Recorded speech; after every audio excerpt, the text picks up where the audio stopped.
que Jésus n'a pas été créé, mais qu'il était plutôt le Créateur. En lui, Jésus-Christ, ont été créées toutes les choses. Tout a été créé par lui et pour lui. Colossiens 1:16. La doctrine de l'éternité du Christ est l'indice distinctif du christianisme biblique.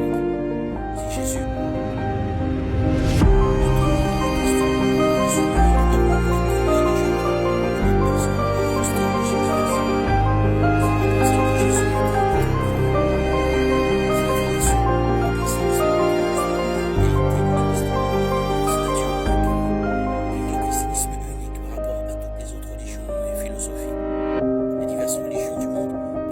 sur certaines questions importantes, telles que l'existence d'une moralité objective et transcendante, et de la valeur d'une vie familiale solide.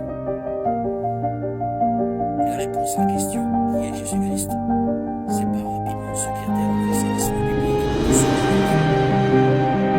le premier credo de l'Église enseigne sans équivoque que Jésus n'a pas été créé, mais qu'il est une personne éternellement divine, le Fils de Dieu.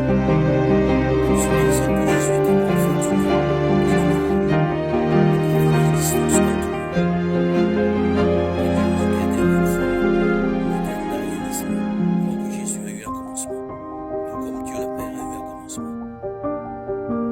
Jéhovah affirme que Jésus a été la première création de Dieu et qu'il s'appelait à l'origine l'archange Michel.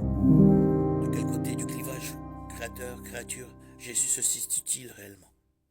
Jésus est-il une créature et donc une partie de l'ordre créé, ou est-il avec le Père et le Saint-Esprit, le créateur de toutes les choses créées?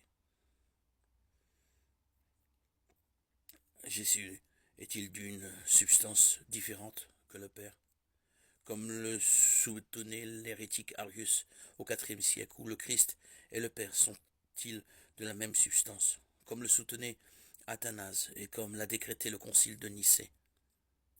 Pour répondre à la question, Jésus a-t-il été créé? Il n'y a pas de meilleure personne à consulter que Jésus lui-même. Au cours de son ministère public, Jésus s'est continuellement arrogé des prérogatives divines. Il a continuellement exercé des droits qui n'auraient jamais été appropriés pour un être créé.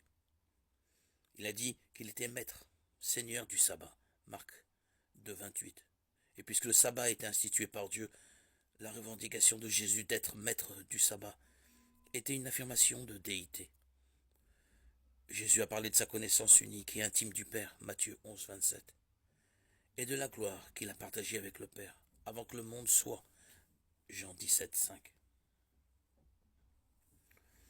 Jésus a accepté l'adoration des autres, Matthieu 14, 32, 33, et a décrit un temps futur où il siégera en jugement sur toutes les nations, Matthieu 25, 31, 44.